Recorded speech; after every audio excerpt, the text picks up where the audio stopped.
Hi, welcome to episode 29 of the Pins and Needles podcast. My name is Zoe. You can find me on Ravelry and on Instagram as Pins and Needles UK. We also have a Ravelry group and I will leave links down below to all of those things. And also I will include the details of any of the patterns or the yarns that I talk about. And there will also be timestamps down there. So if you want to jump to a separate section, do check down below. Welcome back to all of my regular viewers and a special hello to any new watchers today. It's been about a month, I think, since my last proper podcast, so I've got a fair bit to talk about today. 2 weeks ago I did release my designer notebook vlog, I suppose, so I hope you all enjoyed that, but it's back to the normal format today. Well, not quite normal. One of my 2017 goals was to try and improve the quality, like the audio-visual quality of my podcast. Now, at the moment I film on my mobile phone, which is pretty good. I would like a proper camera, but that's several £100, which I don't have at the moment. But I have invested a tiny little bit of my Beach Hut socks money in a super fancy light, which is right behind the camera behind me. I spent about £25 on Amazon, I think, and it's a really nice big light box on a tripod, so hopefully the quality is a bit better. What do you think? Is the lighting better? Let me know down below in the comments. Speaking of the socks, thank you very much to everybody who bought the pattern or any of the kits that Jenny of Owl About Yarn kindly made up. Very overwhelmed, and thank you for all of the lovely comments that you left for me. I will obviously leave a link to the design page on Ravelry as well if anyone's interested in buying a copy. The one thing I must talk about before we get going on the crafty content is the Knitty Retreat. If you follow Jenny or I on Instagram, you will have seen that we posted up that we are hosting and organising a knitting retreat in Cardiff in October 2018, so October next year. We're super excited about it. We've got all the social media set up, so there's a Facebook group, there's a Ravelry group, and you can find us on Instagram, search for @the_knit_retreat and follow us on there. And there are links in the Ravelry group and in our Instagram profile so that you can sign up to our email newsletter. We're going to be doing a sort of a drip feed reveal of all the fantastic stuff that will be happening. So if you want to get in on the action, if you're curious to see what's happening, do sign up to our newsletter, subscribe to us on our YouTube channels as well. I can't tell you very much, but you can have a look at the logo if you go to either of those two places. And I can tell you that there will be some fantastic tutors and a brilliant selection of tea, coffee, hot chocolate and decaffeinated options. You know who you are, and plenty of cake, and there will also be a half-day marketplace. So yeah, we're super excited about it, quite nervous. I really hope some people will come, or it will just be me and Jenny and my mum. So, so yes, come and find us at the Knit Tea Retreat on Instagram and the Knit Tea Retreat on the Ravelry group. And I think we should get a crack on with the crafty content, don't you? Pins, my knitting bit. First of all, I wanted to tell you what I'm wearing. This is the Grainline Linden sweatshirt. I sewed it up in a grey French terry that I bought from... I bought the fabric and the yellow ribbing when I was on the Great London Yarn Crawl last year. And one of them was from Race Stitch and the other one was from the Fabric Godmother, and I can't remember which is which. But anyway, I love it. It is, as I said, it's cold and wet today, so that's why I'm wearing it. I know it doesn't go with my blue t-shirt underneath, but it's been a real humdinger of a week, so you just need to be grateful that I managed to fight my way out of my pyjamas and into real clothes. Yeah, it was a job to get here today, but anyway, I've made it. So I mentioned last time that I needed to get some shorts made up, and my grand plan was to make myself an outfit for Yarningham. That's the yarn festival that we went to last weekend, and I'll tell you about that in my needle section. But my plan was to have a linen top knitted up, which is this on Demelza, and to sew myself a pair of shorts. There's a lot of carrying and heaving and reaching and bending in all of the setup and breakdown. So much as I love wearing skirts and dresses in the summer, and the venues do get very hot, shorts I thought would be more practical, and also I can use them for walking the dog and things like that. Unfortunately, neither of those things quite went according to plan. So this is going to be a list of disastrous things that I failed to make correctly this week. So the shorts I wanted to make were these ones. This is the Seamwork Western shorts. It's a high-waisted fitted short pattern. And as I'm quite tall, I'm 6'1" for anyone that's new.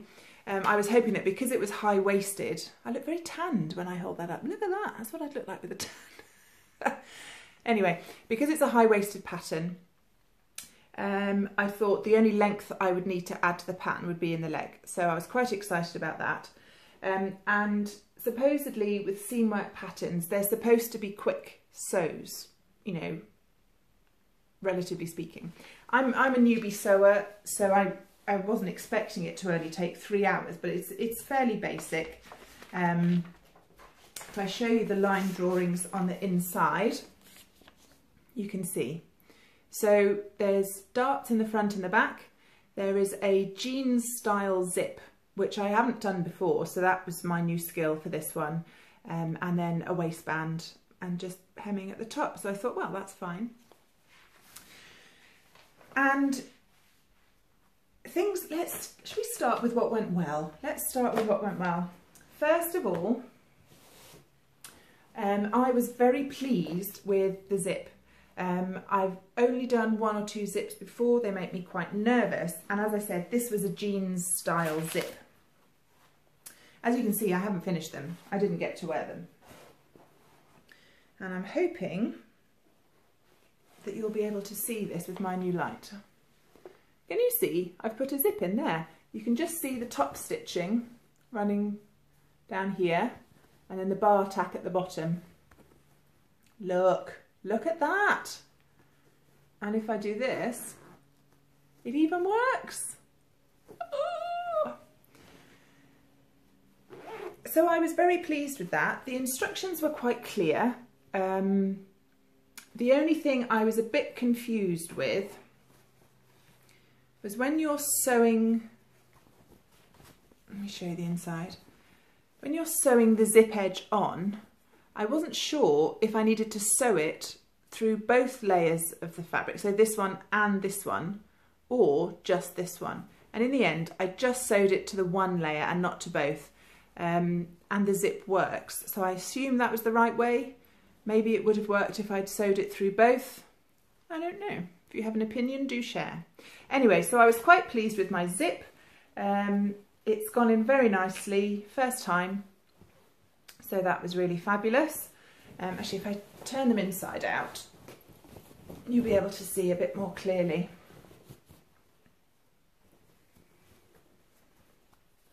So here we are. So you can see the darts in the top. I also added pockets. This is a pattern that didn't have pockets, which I thought was ridiculous. So I've made the Manita dress before, and that has pockets in it. So all I did was put those pattern pieces on the denim, and then I used my seam measurer, the metal ruler with the slidey bit, and I just added an extra ½ inch all the way around, marked it out with a chalk liner and cut them a bit bigger, and then just pop them in. And then when you do the side seams, you just go down to the side, around the pocket, and back down the legs. And there's the back. I still haven't replaced the broken needle on my overlocker, so I zigzagged any edges that needed finishing on this. So there's my shorts. I have done the waistband.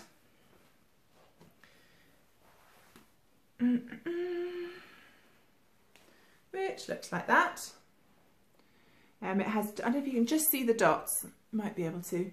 There's 2 buttonholes, and then you put 2 buttons on here.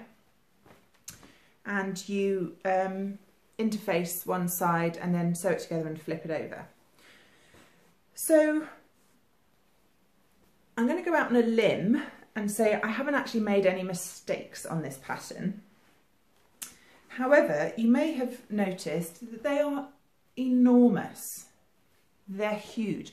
I was so pleased with my zip because, as I said, I've only done a few zips, and I've certainly never done one that's like a lapped jean zip. But the thing is, they're so capacious, I don't actually need to use it. I can pull these suckers right off. Oh, I could have cried. I was so hoping to get them finished for Yarningham, and I don't know. I don't know what happened. I'm looking at the pattern, and I was between sizes. I'm one size bigger around the hips than I am at my waist. And so I decided that I would go with the smaller size and just take a 3/8 seam allowance rather than a 5/8 seam allowance to give me the bit of extra that I needed. And I mean, they're huge. They're huge, absolutely huge. So I went back to them and I then re-sewed the side seams at 5/8, which did help a bit, but that I can still pull them off without having to use the zip. So I'm a bit stuck now. I think what I need to do maybe is to start with the waistband. I need to double check that Demelza is adjusted to my size, because I think the kids might have been fiddling with the dials.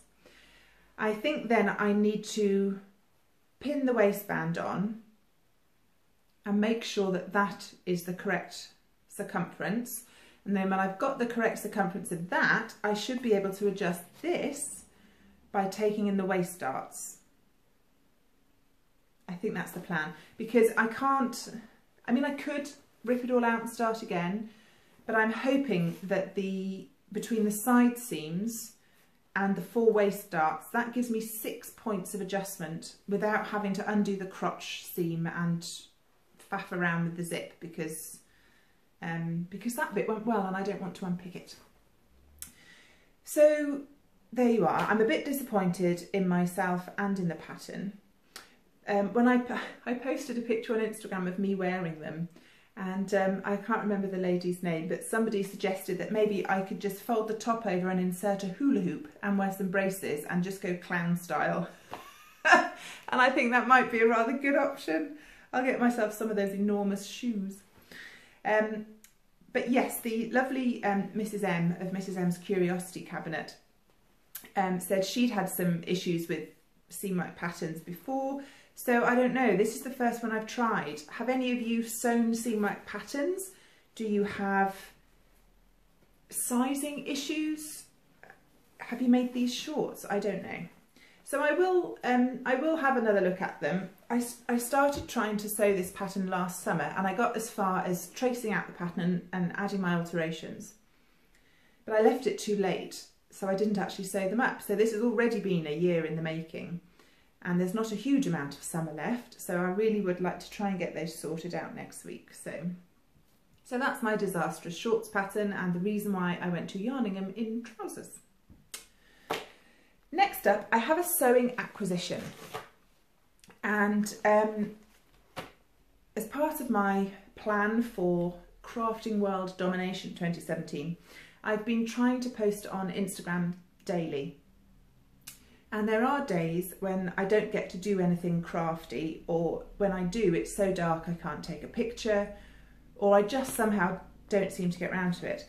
So when I get a bit stuck, I am cheeky and I do what I call dream fabric. And I follow so many different fabric sellers on Instagram. I love looking at all the new things they have in. So when I don't have my own picture, I go and look at their different feeds, and I find a fabric that I really love, and I repost it just so I can get something nice on my Instagram feed and share a bit of inspiration with you guys. So the last time I did Dream Fabric, I reposted a picture of some fabric from Ditto Fabrics, And this is their flyer. Now they're based in Brighton. It says 21 Kensington Gardens in Brighton, dittofabrics.co.uk. And I like their selection of fabrics. I've never ordered from them myself, but I've heard very good things about them. And I was eyeing up a tropical jersey, the model number of which is MF8594. Again, I'll put the details down below. Because it was just so stunning. And I didn't think anything of it. And then a few days later, I was having an epically bad week. It's all fine, but it was just one of those weeks where you want to crawl back to bed and everyone can just push off.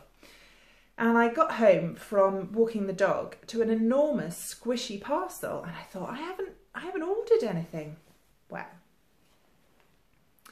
look what came in the parcel. I need to make sure, here we are, that I hold it up because it's got toucans on it. Oh my goodness, isn't it gorgeous? And it's got, they're hiding in the print. That's one of the reasons I love it. Look, there's butterflies.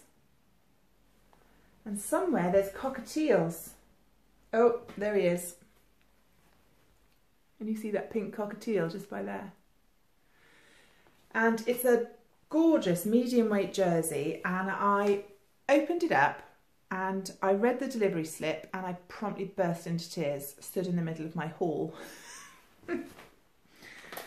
And it was my very lovely friend Ellie, who is Touthern Bryn on Etsy and on YouTube as well. And when she ordered this fabric for me, she obviously put a little comment in there. And her comment was, I'm buying this for a friend who needs a big cheery up. Any chance you can ship to her address instead of mine? She posted it on Instagram a couple of days ago as a dream fabric, so I know it'll bring such a smile to her face. Thank you ever so much in advance. So, you know when you're having a really crap time but you're holding it together and you're fine and you can do the day, and then someone's nice to you and you completely disintegrate? It was one of those. And I'd been for a dog walk with Dave, and Dave still had Jim on the lead, and he was like, what? Someone sent you fabric, that's a nice thing. And it was ugly cry, there was snot. Anyway, Ellie is wonderful and I love her very much. So I have ended up with 2 meters of this gorgeous jersey fabric. I absolutely love it. It's such an excellent quality, and it's it's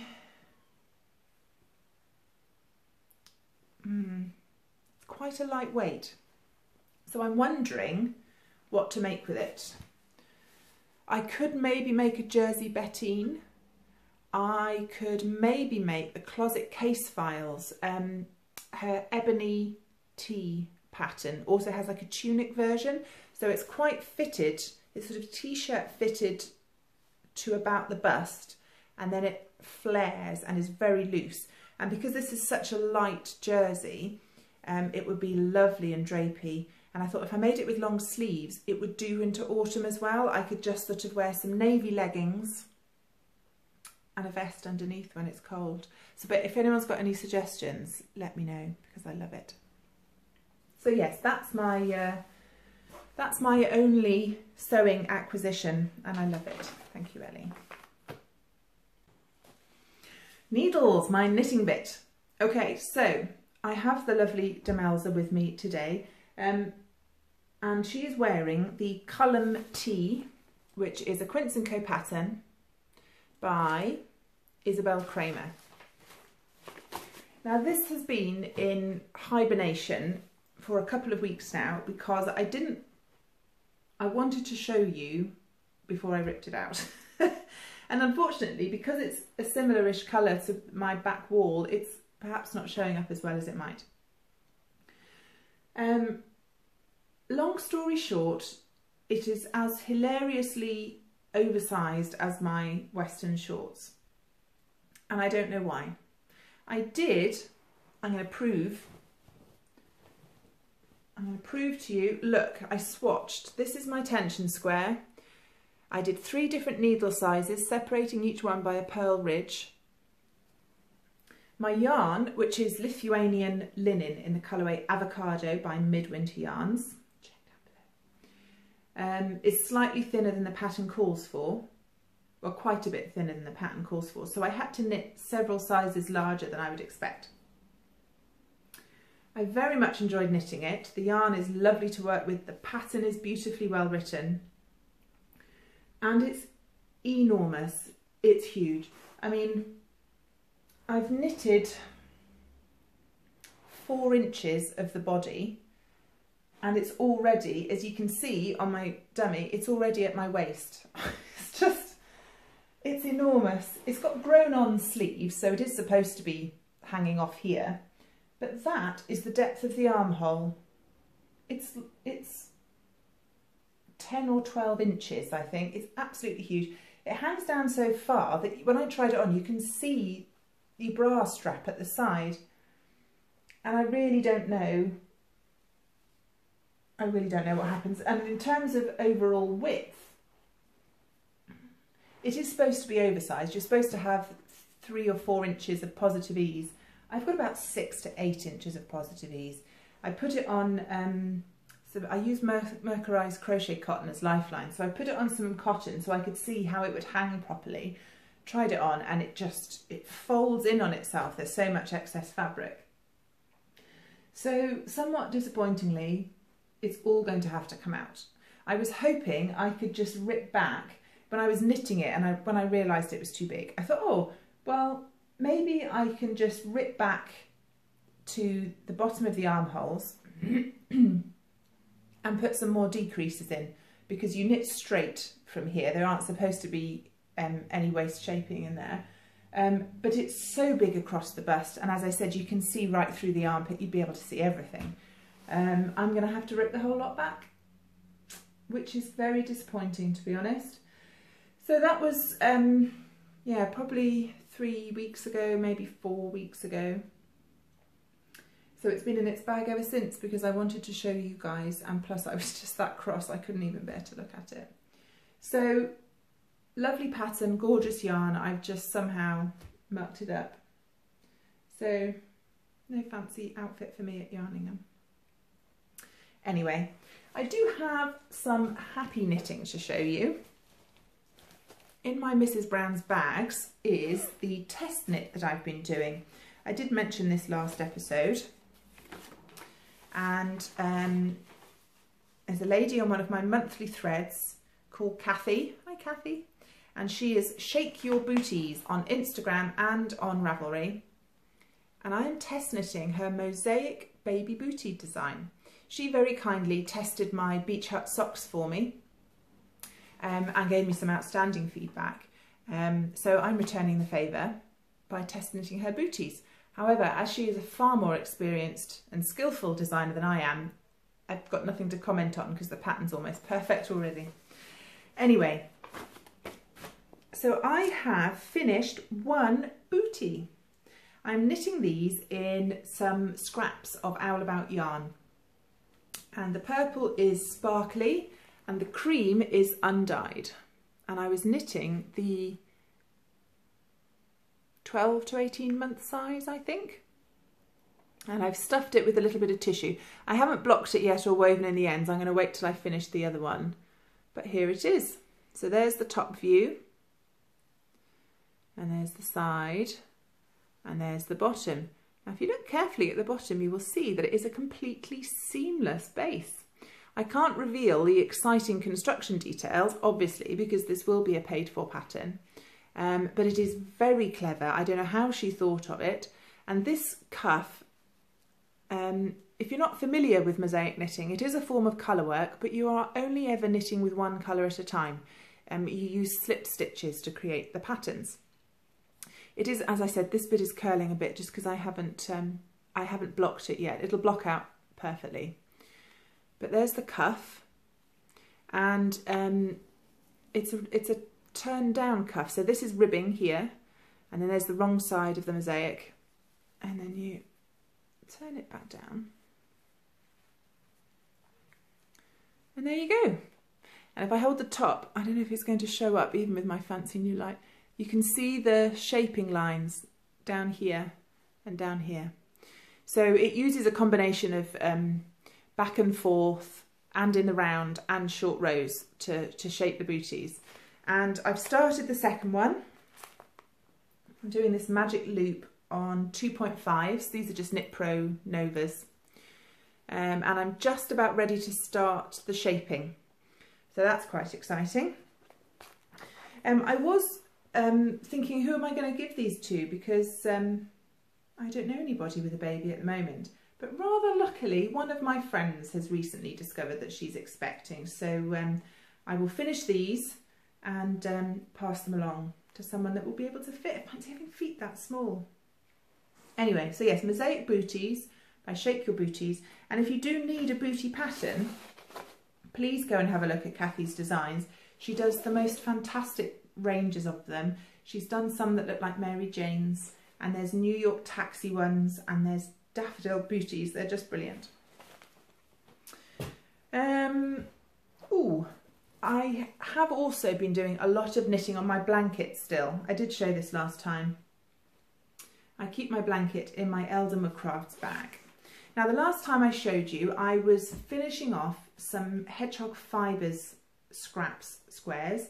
The very lovely Sally Louisa gave me some scraps for my blanket.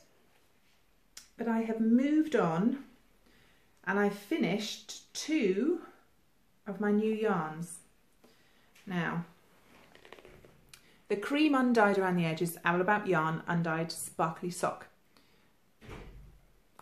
It's not Happy Sock. Is it Sparkle Owl, Jenny? I can't remember, I'm terribly sorry. But all of these yarns were minis that Jenny bought me, and they are all minis from Sara's Texture Crafts. Now, unfortunately, Sara is no longer dyeing yarn. She's gone into sort of indie business support. She is at My Indie Life on Instagram, if you're interested. And it's a great shame because this is the first time I've knitted with her yarns, and I love them. I absolutely love them. I've bear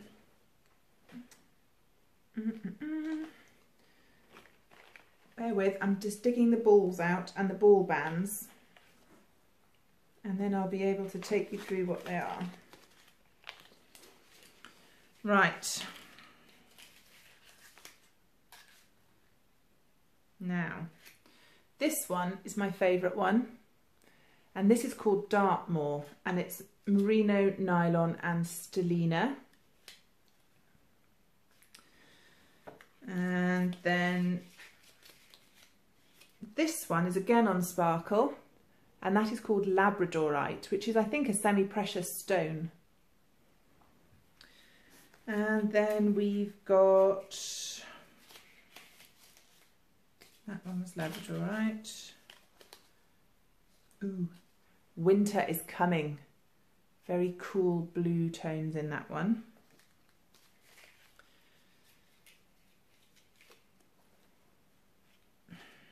I think this one is Passion. Reminds me of Raspberry Ripple Ice Cream, that one. And again, it says sparkly. And then this one is Spirited. And they just, I think actually, these are some of my favourite yarns I've ever knitted with. This is the Labradorite, and that's the Dartmoor colourway, and they are just, those are my jam. They are perfect. So yeah, I've got 2 complete ones, and last night I just finished weaving in the ends on a third. I had to rip out a shawl this morning. I've been knitting a brioche shawl and I just don't want to carry on. But I needed the rest of the cream yarn, of Jenny's cream yarn, to do the border on this, so I've woven in all the ends. So yeah, that's what they look like before I pick up the border, and I literally just pick up stitches all along the edges and do 4 rows of garter and then bind off on the right side. So I've been really enjoying knitting those. I've got 18 in total finished, 19th on the needles, and I laid them all out this morning on the floor in my back room. I've got just about enough squares for a large cushion front. I'm going to be blanketing for a considerable amount of time, so I hope you enjoy seeing squares. I'm going through a bit of a blanket phase at the moment. Lots of us seem to. You pick it up and put it down, so this is a very long-term project, but I'm beavering away on that.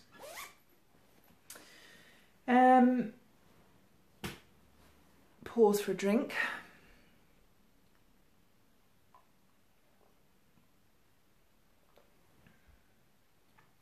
Right, next up, I wanted to tell you about Yarningham.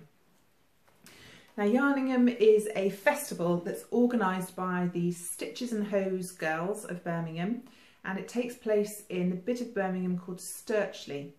And there's an old Edwardian bathhouse there, which they've been busy doing up into a community centre. So it's quite small. There was only about 15 or 16 sellers, and this year was their second year. And rather handily, my mum lives just half an hour away from Birmingham, so she very kindly offered to put us up again this year. So the festival was on the Saturday and the Sunday, so we wanted to go up on the Friday after all the kids finished school, so that we could get to Birmingham bright and early on the Saturday for the setup. Now, you know, you have those moments when you think, I've just won the trophy for the worst mum in the world. Well, that was me on Friday. My two youngest children, Jocelyn, who is 11, and Max, who is 10, had been away all of that week on a big outdoor adventure school trip. So they'd gone to West Wales, a place called Bryonybear, and they'd done coasteering and raft building and hiking and barbecues and all sorts of things. And they got back at 5 o'clock on Friday, and we had to leave at about 6. And Jocelyn, my girl, she was fine. She was a bit sad I was going, but it was okay. Max was just beside himself, and I felt awful. He was absolutely filthy. Apart from water he'd been doing rafting in, I don't think he'd seen so much as a damp flannel for about 4 days. He was black and sticky, and he very proudly said, "Don't worry, Mum, there's not much laundry. I've been wearing this t-shirt for 4 days." So he, honestly, there were flies. He was humming. Anyway, he found out I was going, and he was so sad, and I just felt awful. But these things happen, and I knew that it was mostly that he was just pooped. So I spent a bit of time with him, and then Jenny and I saddled up and drove to Birmingham. And, well, no, we didn't drive to Birmingham, we drove to my mum's house, but it's about a 2.5 hour drive, and it had been a very long day for both of us, so we planned to stop halfway. You know what we're like for our lay-by picnics, but we decided to break the rules a bit, and we stopped off at the poshest service station I've ever been to in my life on the M4. If you're ever along that motorway, make a special trip and stop at the services by Gloucester. If there had been a need for a motorway service station at any point in The Lord of the Rings or The Hobbit, this is exactly what it would have looked like. It had a sort of, it was sunken into the side of the hill with grass on the top, absolutely beautiful. So we sat in the car park and ate our sandwiches that I'd made, and we thought, well, we've got to go in and have a look. And it was so fancy. They had all flagstone floors and a farm shop and a little cafe, and we had to wander around the shop, and it sold sort of artisanal bread that was so heavy you could have beaten someone to death with it, and it cost you about £8. And little sort of knick-knackery things, and I couldn't walk away. I bought something for Dave's Christmas stocking, don't tell him. I collect things all year, and I hide them. And for the bargain price of £3, I bought tinder on a rope. You're all going to think I'm nuts. I am a bit nuts. Look, tinder on a rope for £3, and you shave a bit off, and then you can light a fire. I don't know. Is it resin? It doesn't smell. Easy to carry, extremely efficient and natural fire starter. Easy to light even when wet. Produces a hot flame. Oh, up to 80% resin content. So it's just... I bought him a stick for Christmas. Who am I kidding? Anyway, so we'd had a wander around. We needed to get back on the road, and I said to Jenny, "Oh, I just need to go and spend a penny." So this place, I don't know if they have them where you are, it's a bit of a new thing in the UK. They've started putting toilets in that don't have a flush handle, they have a sensor. And I'd gone in and I had my bag with me that I didn't want to leave in the car because it had the float for the weekend and it had my phone and my wallet, so I had this big bag. So I was bustling into the toilets because you needed to get a crack on. And so I wasn't really looking at what I was doing. So I put my bag down, went to the loo, and I didn't realise that they had sensors on the back of the toilets instead of handles. So I immediately set the sensor off and flushed my own backside with freezing cold water. Oh my God. I have asked in the monthly thread, and I am not the only person that flushes their bum on a regular basis. Oh my God. It was unexpectedly refreshing. Anyway, so it was that posh. They even had sensor toilet flushes. Anyway, piled back in the van, drove to my mum's house, and then we were up at 6 AM on the Saturday to get to Birmingham in time for the setup. And my mum was so kind. She dug herself out of bed and made us breakfast, and she made us lovely packed lunches for both days. And that was really lovely. You're so busy. Having a packed lunch is much easier than trying to find time to try and buy some food when you're there. Anyway, so as usual, I had a wonderful time. It's such a pleasure working with Jenny and spending time with her. It's so fantastic to see different vendors there. I'll leave a link to the Yarningham website down below so you can see who the other the other vendors were. And there was the Knitting Swede, the Loveliest Yarn Company, the Knitting Den, I think. Ginger Twist Studios came. Jess came all the way from Edinburgh. I couldn't believe it. Hand dyed by Kate. She was just on the stall next to us, same as last year. So it was lovely to catch up with her. So yeah, fantastic sellers. Really enjoyed meeting them. And of course, there's always people that you know from the internet. So quite a few viewers from the podcast came. So hello, especially to Jeanette. We had a lovely chat. I met Ruth, who I don't think is a viewer, but she was lovely to chat to. She made, I accosted her, which I love the fact you can just leap on people at yarn festivals. This very elegant looking lady walked past in a parrot print skirt, and I had to go and say, did you make that? And she had. She'd made the Hollyburn skirt by Sewaholic in this outrageous parrot print. It was wonderful. And I also met quite a few people from my home thread on Ravelry. I met Lucy, and I met Andrew, and I met Sally Louisa, and I met Becky. So hello to everybody. It was so nice to meet. And yeah, it was just brilliant fun. We sold loads of lovely yarn. I sold a few of my patterns. Oh, people actually buying my stock pattern. Couldn't believe it. And I did make one purchase, just one. I mentioned Becky just now, and she is River Knits. She is an indie dyer. There's her label, River Knits. And look, she had a wall of minis. A wall of minis, sort of dark tones to light tones, top to bottom, all different colours. And I decided in advance that the only thing I was allowed to buy was some minis from Becky for my blanket.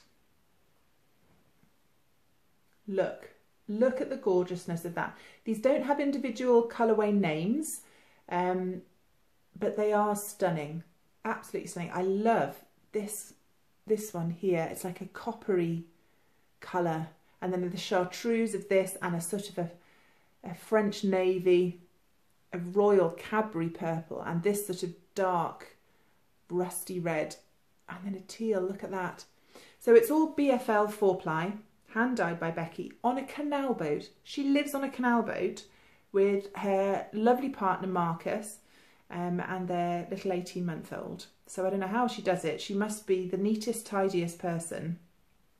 So I treated myself to some of these, and as I mentioned, Becky has a beautiful little boy, and Becky's name on Ravelry is Ivory Tinkler. She plays the squeeze box, so she's Ivory Tinkler, and so her little boy became Baby Tinkler, and her husband is known as, well, her partner rather, is known as the German because he is German, and I think he found it very funny that we just keep calling everybody Baby Tinkler or Ivory Tinkler. So I did try and remember to use everyone's real names, but it was quite difficult. And Baby Tinkler was absolutely gorgeous. He's so gorgeous. And I had a load of pin badges on my t-shirt. You get an official Yarningham badge so they know you're a vendor. I had my Ravelry badge. I had an Owl About Yarn badge. I had a Pins and Needles badge. And Baby Tinkler was in one of those front carriers strapped to his dad. And so when they used to come over and say hello, all Baby Tinkler wanted to do was grab my badges, but he's also a bit handsy. So there's quite a lot of boob groping going on, and it was fine. He felt me up. I got to blow raspberries in his pudgy little toddler hands, so it was fine. It was a fair exchange, I felt. So yeah, we had a wonderful couple of days. It was so lovely to meet everyone, and we were exhausted by the time we got back, absolutely exhausted. But it was a wonderful festival.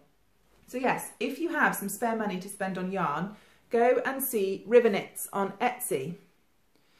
Her other particularly fantastic yarn is Starry Night. I don't know if you've heard of that. That's the Van Gogh painting, and she's done a beautiful blue with flashes of yellow like the stars in. Oh, gorgeous. Didn't buy any of that, but I really wanted to.